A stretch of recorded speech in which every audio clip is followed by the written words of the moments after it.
Mario Arturo Martinez.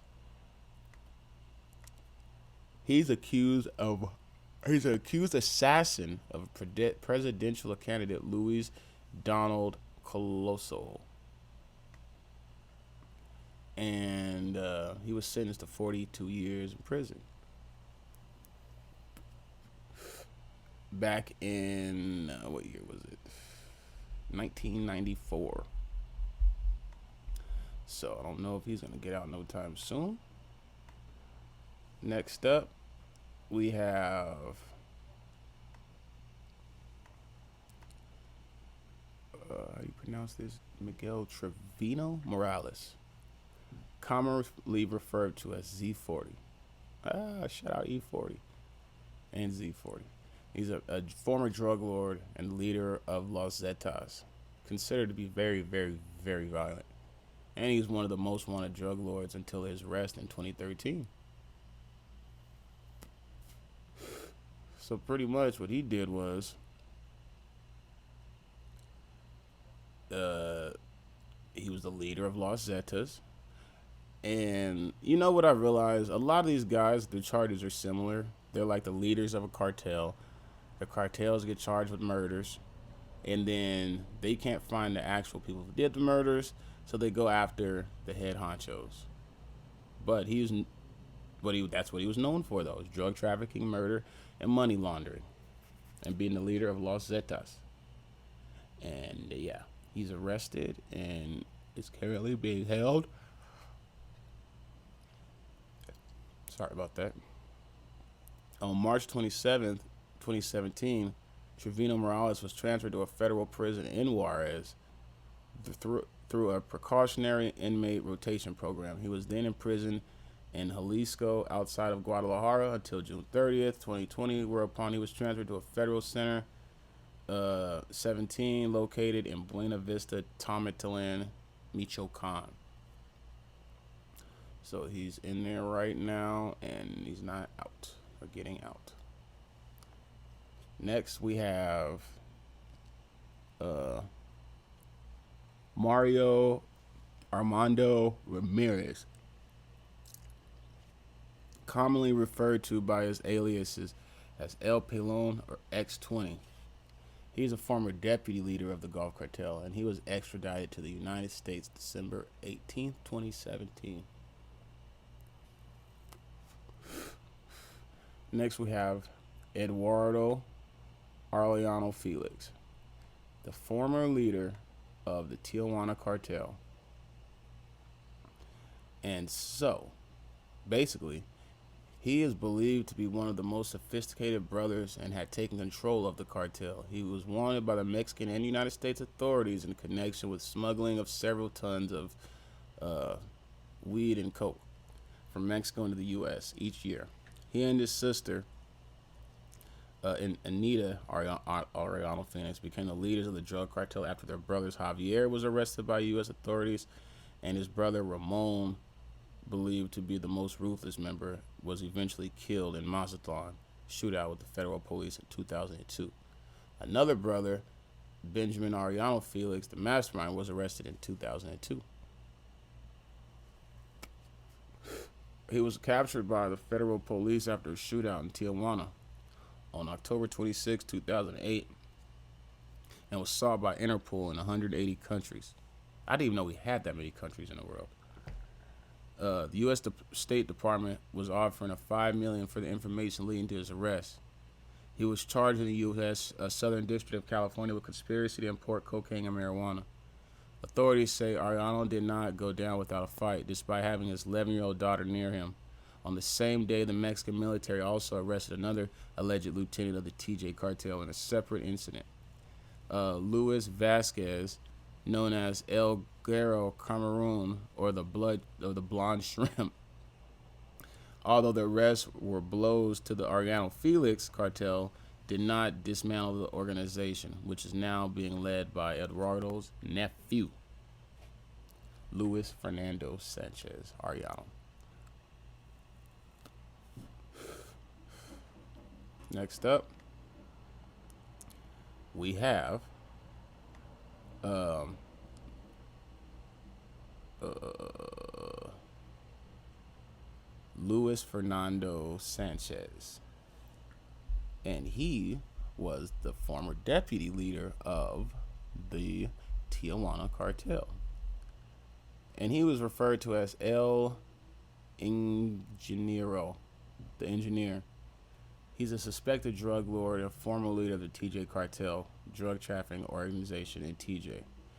He competed with three other major cartels, Juarez, Gulf, and Sinaloa, for the illegal drug corridors into the United States.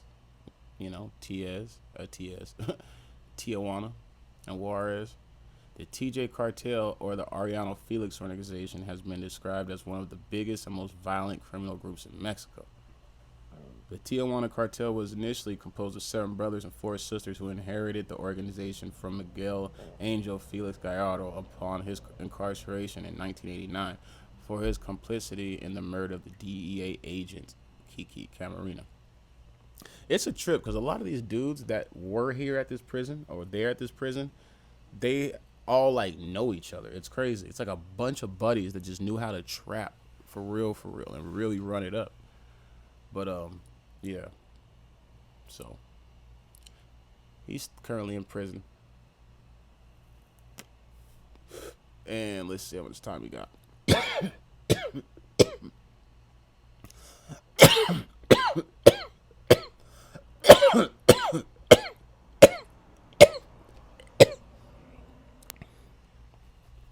Oh, yeah. He's serving a life sentence. Next up, we have Dionisio Loya Placarte. Plancarte. I think that's how I say it. But he's a drug lord and high-ranking leader of the Knights Templar, which is based in Michoacan. He is the uncle of Enrique Solis, another former high-ranking leader of the cartel. Since '09, he was listed as one of the Mexico's 37 most wanted drug lords, with a $2.3 million bounty for information leading to his capture. He was arrested by a Mexican army in Michoacan on January 27, 2014. Next up, we have Servando Gomez Martinez. He's also a former leader of the Knights Templar. I'm going to tell you a little something about Servando. His nickname was La Tuta, aka the teacher. For once being a teacher, he's a drug lord and former leader of the Knights Templar, which is based out of Michoacan. And on February 27, 2015 at 3 a.m., he was captured. He was apprehended by an elite squadron of the Mexican Federal Police in Michoacan. In an operation where no shots were fired, he was then transferred to the top secret place in Mexico's organized crime investigation agent in Mexico City for his legal presentation. That same night, he was transferred to the Federal Social Readaptation Center No. 1, a maximum security prison in Juarez, state of Mexico. The police was able to spot him in a cave after his girlfriend ordered a chocolate cake for his 49th birthday, which raised the suspicion of authorities looking for him. At the time of his arrest, Gomez Martinez was one of the most wanted drug lords. On 11th March, he was officially charged by a federal court for kidnapping and drug trafficking offenses. When during El Chapo's escape in 2015, Gomez Martinez also jailed in the maximum security prison, faked a heart attack to facilitate his escape. So he was taking notes from Chapo's book to try to get out of there. And in June 2019, he was sentenced to 55 years in jail for kidnapping of a businessman in 2011. Damn. Some crazy stuff, people.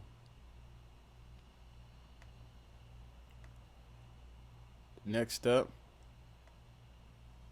we have Omar Trevino Morales. He is allegedly responsible for several abductions and murders committed in Nuevo Laredo between '05 and '06, and the supply source for multi-kilogram loads of coke smuggled from Mexico to the U.S. He was charged in '08 in a federal indictment in the United States District of Columbia, and the U.S. Department of State offered a reward of up to 5 million USD for information leading to his arrest.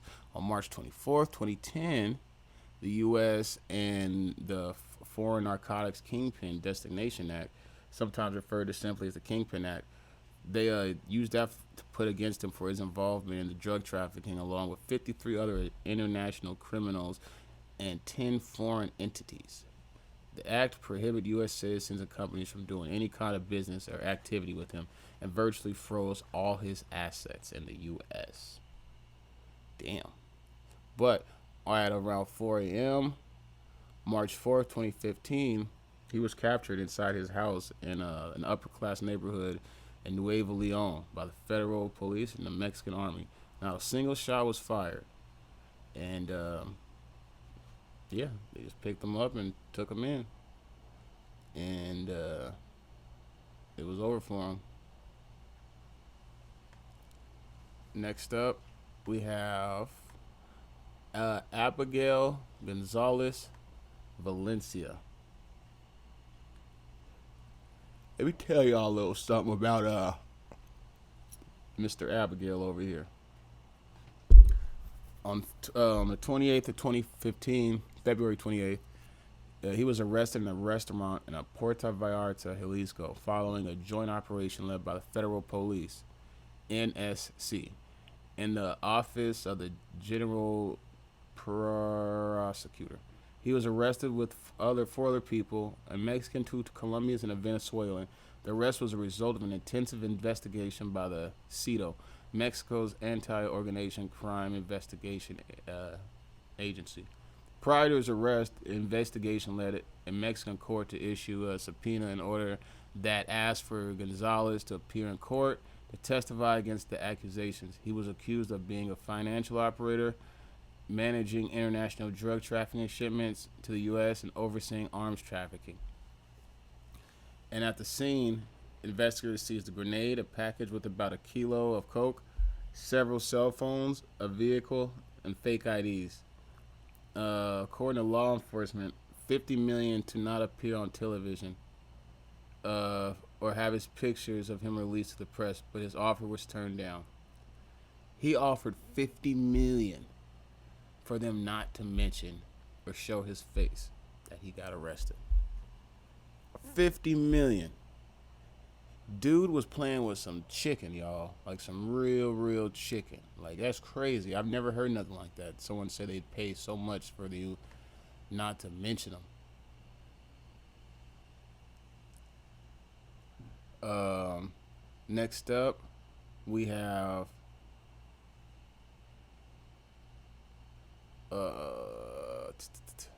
last but not least, we have Teodoro Garcia Cemento. He's a drug lord who broke off from the Orlando Felix, and he started his own shit.